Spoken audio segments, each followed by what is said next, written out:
Contaba hace un ratito en la charla con Indiana que una de las cosas que me impresionó hoy a la mañana fue una charla que mantenía nuestro colega Ernesto Tenenbaum con uno de los directores de la revista Garganta Poderosa.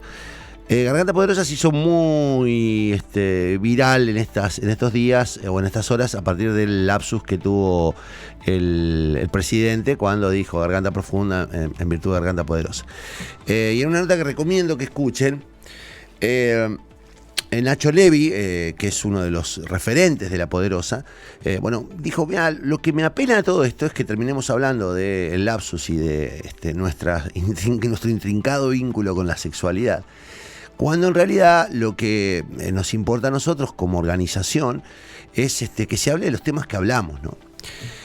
Y Nacho Levi hace una descripción que a mí me resultó brutal, porque la comparto además, porque hace mucho tiempo que vengo diciendo lo mismo y digo, tenemos como una postura bastante prejuiciosa respecto a cómo abordamos algunos temas para tener un discurso políticamente correcto. Y entonces no nos metemos con algunos asuntos y no los abordamos algunos asuntos del lugar que tenemos que abordarlo por temor a quedar mal, por quedar enrolados en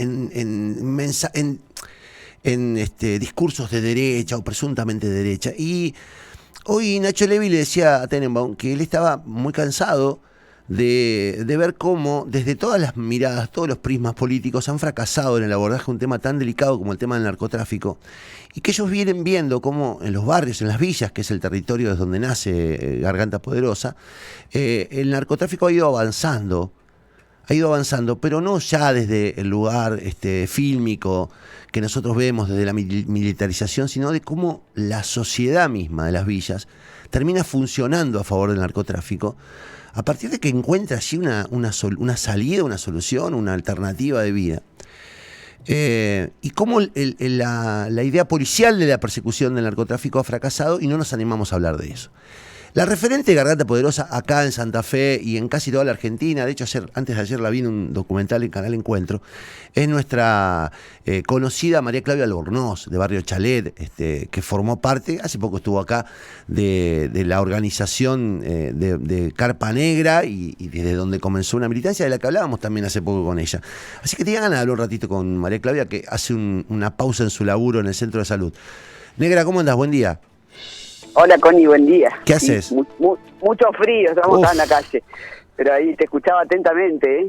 Y bueno, escuchamos a Nacho esta mañana. ¿Lo escuchaste? Sí. Sí, obviamente, porque en realidad lo que dice Nacho es un consenso de 114 asambleas en todo el país. Y por eso poner sobre la mesa y discutir el narcotráfico, que nos da la oportunidad, en definitiva, de quedar en el medio de la escena política por un curso del presidente, es aprovechar, digamos, la oportunidad para hablar de lo que tenemos que hablar. ¿No? Como decía Nacho, estuvimos en Claxo, en México. Sí. Claxo es como la cumbre del pensamiento crítico de la región, de Latinoamérica y el Caribe, y nos llamaba mucho la atención que no se hablaba de narcotráfico en un lugar en donde está lleno de progresismo y en un país que es gobernado por AMLO, que también es un gobierno progresista y que tiene serísimos problemas. 5.000 desaparecidos tiene por narcotráfico hoy México. 5.000 desaparecidos. Una realidad tremenda. Nosotros no podíamos creer que tampoco se pueda nombrar. Y como dice Nacho ahí, lo que no se puede nombrar es porque tiene mucho poder, digamos. Eso que no podemos decir es porque tiene un poder oculto que maneja muchas cosas, ¿no? Y nosotros la sufrimos ahí en el barrio de primera mano. Y él pone ejemplos clarísimos que son ejemplos que nos cuentan nuestras vecinas, o sea, no es que es una metáfora, es real. Y esa realidad habla de que, bueno, la posibilidad en este contexto de pobreza que viene arrastrando la Argentina y la región, obviamente hay familias enteras que terminan dentro del narcomenudeo, y también vemos con muchísima preocupación cómo gobiernos no se hacen cargo de esta situación. Y entonces, bueno, dijimos, ya que estamos en el medio de la escena, vamos a hablar de lo que tenemos que hablar. Claro, hablemos. Exactamente. O sea que yo hace mucho tiempo que estoy convencido Mucha gente se enoja conmigo. De hecho, tengo charlas muy lindas con personas que dicen, insisten que empieza todo con el narcomenudeo. Yo digo, mirá, lo que está claro es que acá fracasó la lucha contra el narcotráfico. O sea, no hay un modelo, lo decía hoy Nacho, no hay un modelo exitoso de lucha contra el narcotráfico desde lo militar. No, ahí no surge ningún tipo de respuesta, digamos, porque también, y Nacho lo ejemplificó bien, o sea, como esa militarización o la policía trabajando en contra del narcotráfico después termina, como decimos habitualmente en el barrio, adornada también desde el narcotráfico con mucho dinero, porque se maneja muchísima plata. Y en efectivo. O sea, no es bancarizada. Uy, me parece que se cortó. Pero se maneja, se cortó me parece la llamada. Se maneja guita en efectivo, claro, digamos, es guita en negro, es guita fácil, es lo que uno entiende como la guita inmediata, que no tenés que explicarla frente al fisco, que no tenés que explicar, digo, de verdad, la pelea es muy desigual con el narco. Es muy desigual con el narco. A ver si podemos retomar. Y con nadie habla de esto, de cómo hacemos para ofrecerles a esas familias alternativas. ¿Por qué las familias esas deberían elegir lo que para nosotros es el camino del bien y no el camino del mal, si ese camino les está ofreciendo alternativas de vida diferentes? Y además seguridades, porque hoy dijo Nacho Levy una frase que a mí me impresionó. Dice, esa gente está muerta igual. Ya está muerta igual. Sea o no parte de eso, ¿no? Porque sus hijos viven en esas calles, porque sus hijos terminan involucrados o sobrinos terminan involucrados. Digo, ¿por qué habría que pedirle desde... ¿Está Claudia? No, ¿Por qué todavía no. habría que pedirle a esa gente que elija por el sendero de la vida honesta, que para todos nosotros es más fácil, cuando no tienen alternativa? Sí, también mientras hablaba la negra pensaba en el gran negocio que se transformó luchar contra el narcotráfico. Claro. Las grandes inversiones que se han hecho en fuerzas de seguridad, no solo en el país, en el mundo. No, es que no es un problema nuestro. No, ni hablar. Eso hay que entenderlo, es un problema del mundo. Sí. Pensaba en eso, en cómo se transformó en un gran negocio y así fracasó también. Pero no hay... Para algunos. Me impresionó lo de Claxo, porque, claro... Se supone que ahí... Sí, está, negra, ¿estás de vuelta? Se nos había cortado. Sí. Ahí está, sí, perfecto. No sé qué pasó, vamos a ver si salimos acá. No sé hasta cuándo escucharon, porque yo seguía hablando. hablando. Estabas diciendo que fuiste a Claxo y estabas diciendo que estaban planteando el tema de las familias, ¿no? Y de cómo esas familias, yo lo iba estirando, haciendo tiempo, decía, el problema es que vemos que no hay alternativas para esas familias, digamos, a la hora de discutir cómo van a seguir viviendo, ¿no? Claro, decimos que, bueno, ahí la política pierde por goleada, ¿no? Porque en realidad si no hay una atención particular, especial, diferente, pensando los problemas que viven las familias que están por debajo de la línea de la pobreza, ¿no? Porque ¿quiénes son? No somos los únicos, digamos, que estamos en este problema del narcomenudeo, porque siempre esto se nutre, obviamente se nutren otros poderosos que no viven en barrios populares. Que son los de los que nunca se habla, digamos, o se hablan cuando, por ejemplo, el otro día deportaron a uno de la 1114, de ahí de una de las villas de Buenos Aires, ¿no? Lo deportaron, lo sacaron de acá y no sé dónde fue, ¿viste? Un gran narcotraficante de aquella parte de la ciudad de Buenos Aires. Al lugar más cómodo, seguramente. Sí, es una locura, ¿no? Porque no decían si lo habían apresado, si lo llevaban a una cárcel, no, lo deportaron, lo sacaron del país directamente, como que esas redes de narcomenudeo no siguen instaladas hoy todavía en esa barriada y en todas las barriadas de Latinoamérica, ¿no? Porque no lo ponemos solamente el ojo aquí en Argentina. Pero te contaba ahí cuando se cortó un ejemplo que es clarísimo y que también tenemos que desnudar, que es, por ejemplo, una familia del barrio. La señora trabaja limpiando casas de otras familias, ¿no? Y cuando vuelve tiene un kiosco de venta de narcomenudeo. Bueno, se ve que ahí no había mediado la cometa o se había terminado y llega la policía, le decomisa y la mete presa, ¿no? A la señora.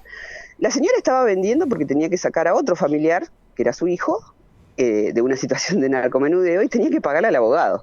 Entonces venden para pagar al abogado y ¿qué pasó? Ese kiosco se cerró unas horas, después llegó el distribuidor nuevamente con droga, se abrió nuevamente y siguieron vendiendo para sacarla a la señora y seguir pagando al abogado. ¿Entienden cómo es la cadena, digamos, de complicidades en donde hay mucha gente involucrada? Yo decía recién... No vive. Sí, Sí. te escucho, no, te escucho, te escucho. No, esto que hay mucha gente involucrada que no vive en el barrio, pero que se nutre particularmente. Entonces, son muchas las aristas del narcotráfico. Son muchísimas. Yo le decía recién Entonces, que hay sí. como una línea que trazamos los que bien vivimos, y que es bastante fácil de hacer desde lugares cómodos, que es la línea del bien y del mal, ¿viste? Estos están del lado del bien, estos están del lado del mal. ¿Y por qué alguien en una villa y en estas circunstancias que estás describiendo vos, hijos involucrados, sobrinos involucrados, hermanos presos, amenazas, un conjunto de situaciones que solo las conoce el que vive ahí? ¿Por qué ellos deberían elegir por el bien si del lado del presunto bien nadie les está ofreciendo nada?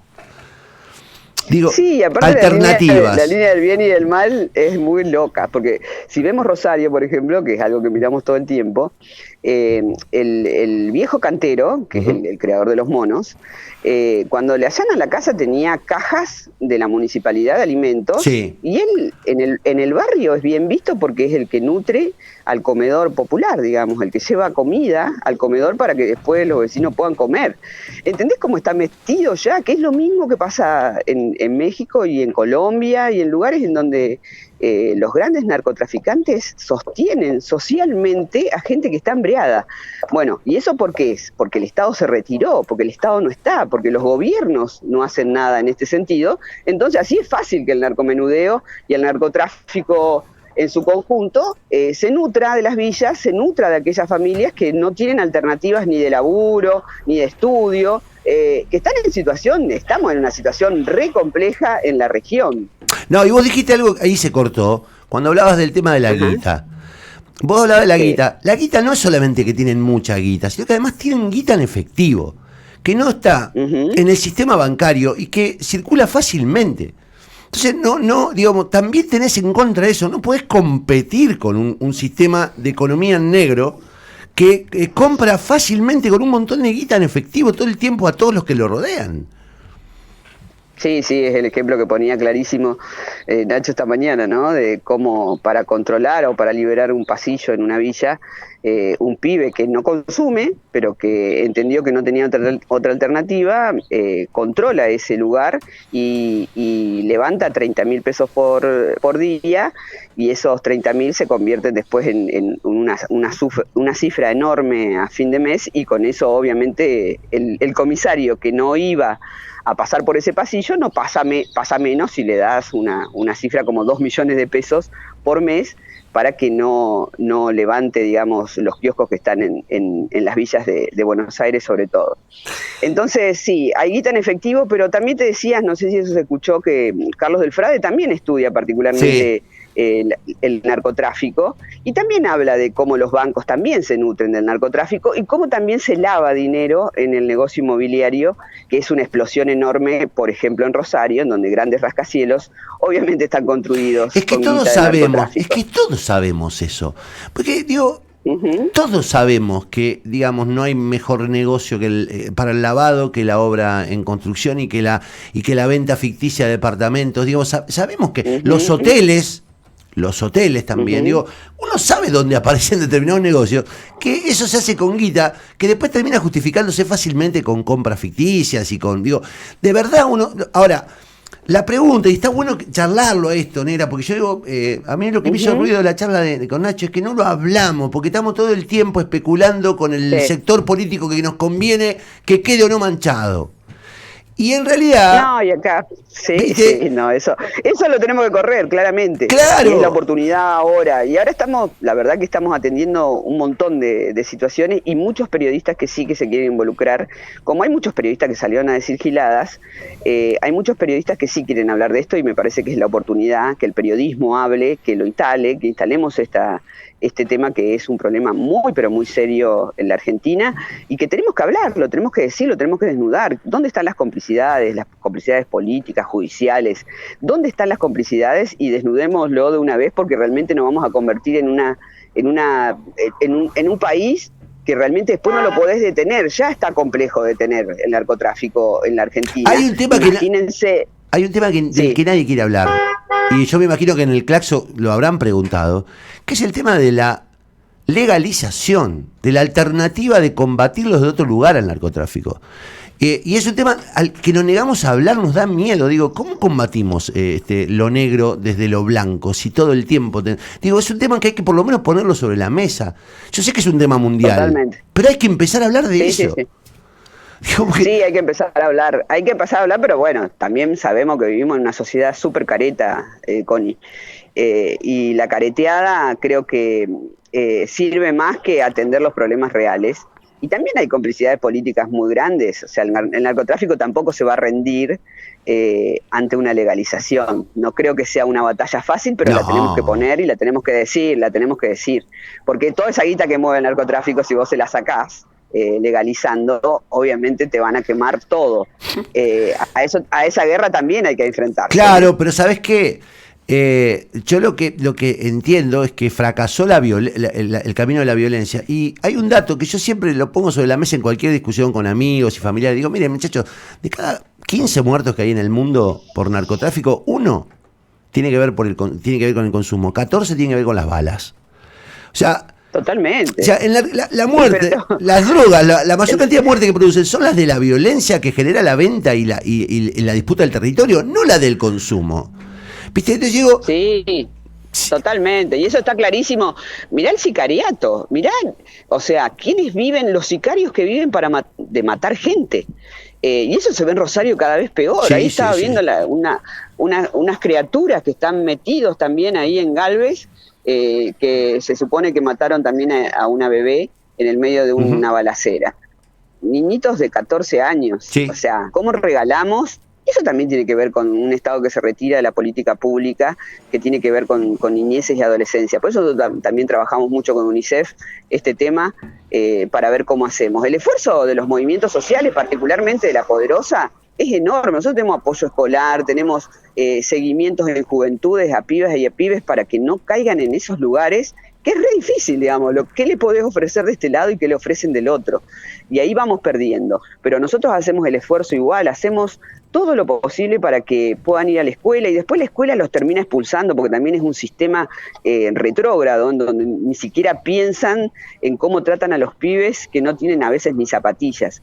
Entonces, bueno, todo esto me parece que hay que ponerlo sobre la mesa y charlarlo y discutirlo, y ojalá que los gobiernos se empiecen a involucrar seriamente en esto, porque si no vamos a perder por goleada, como pierde Colombia y como pierde México. ¿Sabés qué me gusta del discurso de Nacho? Y creo que es un tema, por lo menos a mí me está haciendo mucho ruido, es este tema de la sindicación permanente, a dividirnos, a decir, no, porque vos sos esto, vos sos lo otro, vos sos de derecha, vos sos de izquierda. Digo, él dijo algo muy fuerte, que fue, digo, loco, dejemos de regalarle exclusivamente a Patricia Bullrich el discurso del narcotráfico. No puede ser que ningún dirigente progresista hable del narcotráfico. No puede ser que escuchemos horas de discursos de dirigentes políticos presuntamente progresistas y que no hablen del tema.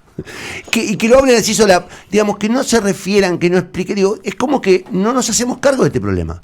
Digamos, que no nos hacemos cargo, ni que consumen, ni los que consumen, ni los que compran, digo, todos formamos parte de alguna manera u otra de todo esto, y no nos hacemos cargo. Y de verdad, avanza y avanza y avanza y se come el corazón de los barrios. Eso es terrible. Sí, totalmente. Hay barrios borrados porque ya no hay forma de hacer nada, digamos, porque está absolutamente preso de esta lógica.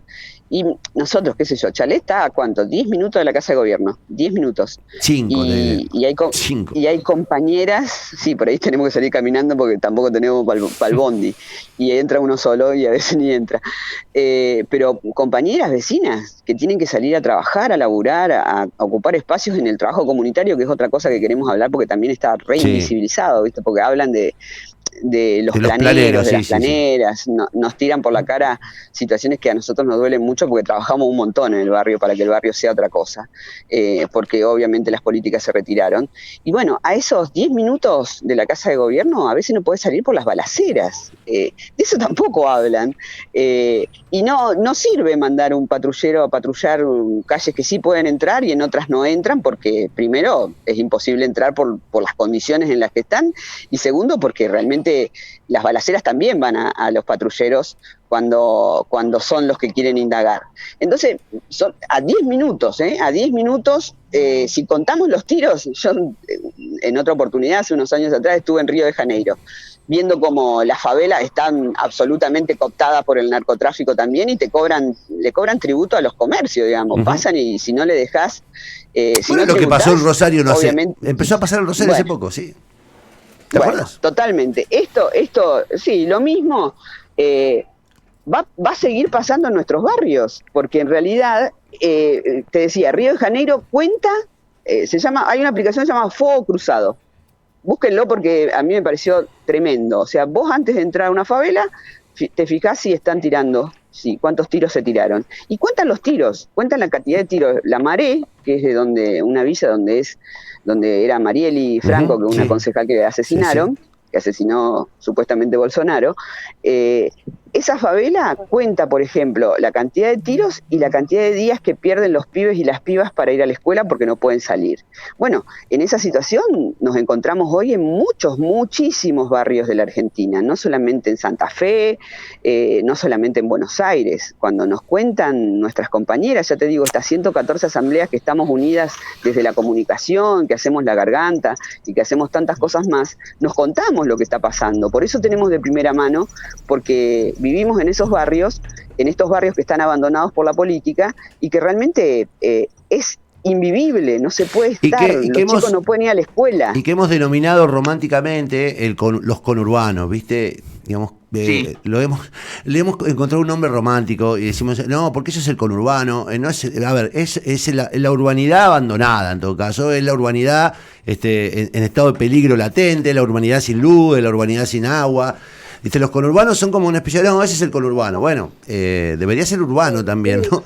Digo, es una discusión, lamentablemente algunos hacen el romanticismo de esto, y yo digo, yo no creo que nadie quiera vivir como se vive en una villa, nadie elige vivir como se vive en el conurbano violento, nadie, nadie encuentra así, ellos lamentablemente están condenados a eso, no es que eligen vivir de esa manera.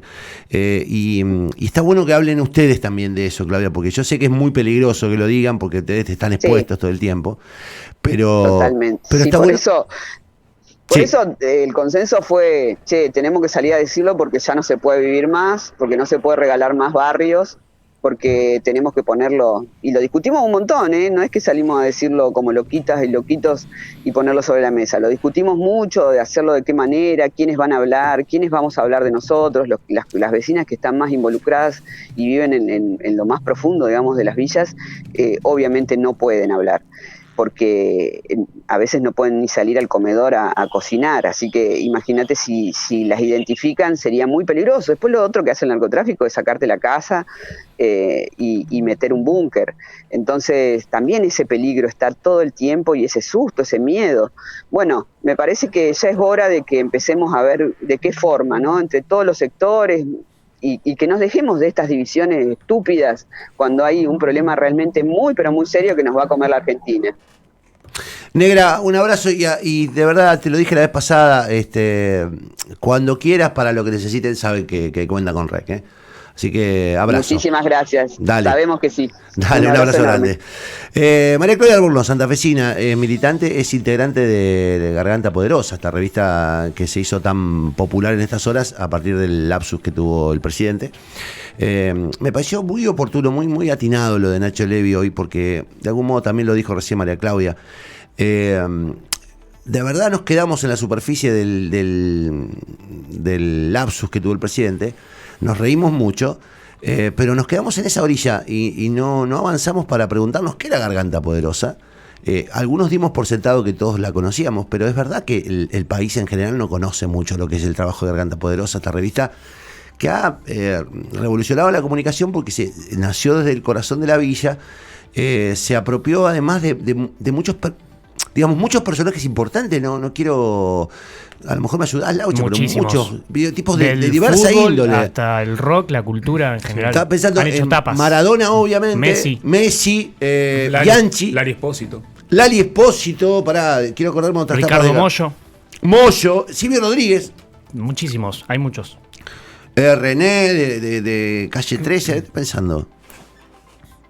Messi, le dijimos. Charlie, Charlie, el Indio Solari también. Ciro. Sí, bueno, digo, Franchella, todos le Sabela. pusieron la cara a la tapa de Garganta Poderosa con la garganta, con la boca abierta y la garganta, digamos, en la Gritando. foto gritando. Y lo de Garganta Poderosa es la necesidad de gritar y decir, de hablar, de lo que genera una garganta en actividad. Y lamentablemente yo digo, hay que decirlo, a veces nosotros somos bastante... caemos en esa tentación porque queremos reírnos también de lo que nos pasa. Digo, se entendió inmediatamente lo de Garganta Poderosa por Garganta Profunda y lo asociamos a la sexualidad, cuando en realidad el poder, digamos, lo importante en este término de lo poderoso es el valor que tiene que la garganta funcione y grite, ¿no? Y grite y cuente algo que no se cuenta en otro lado.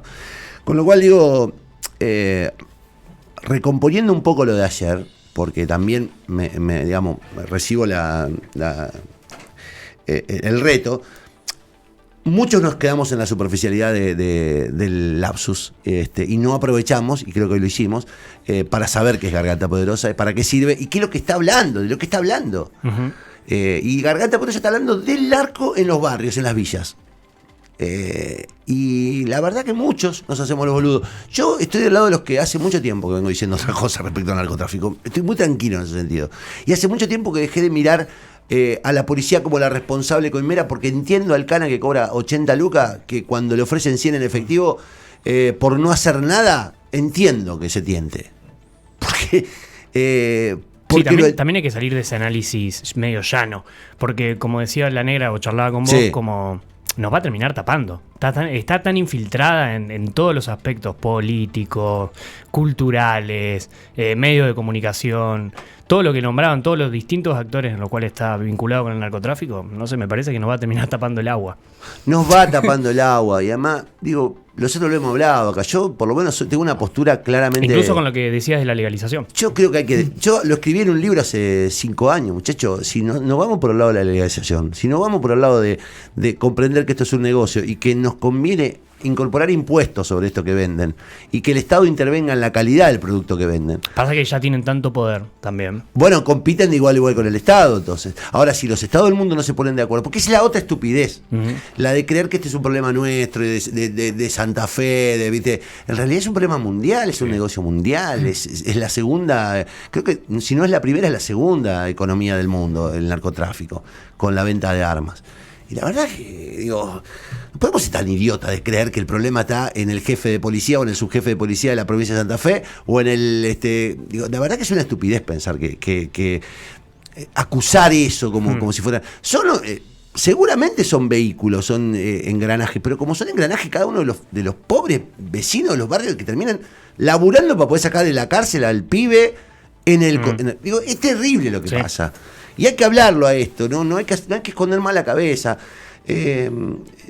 No hay que esconder más la cabeza, porque es increíble. Yo a veces digo, escondemos la cabeza, pero después la bala te termina llegando igual.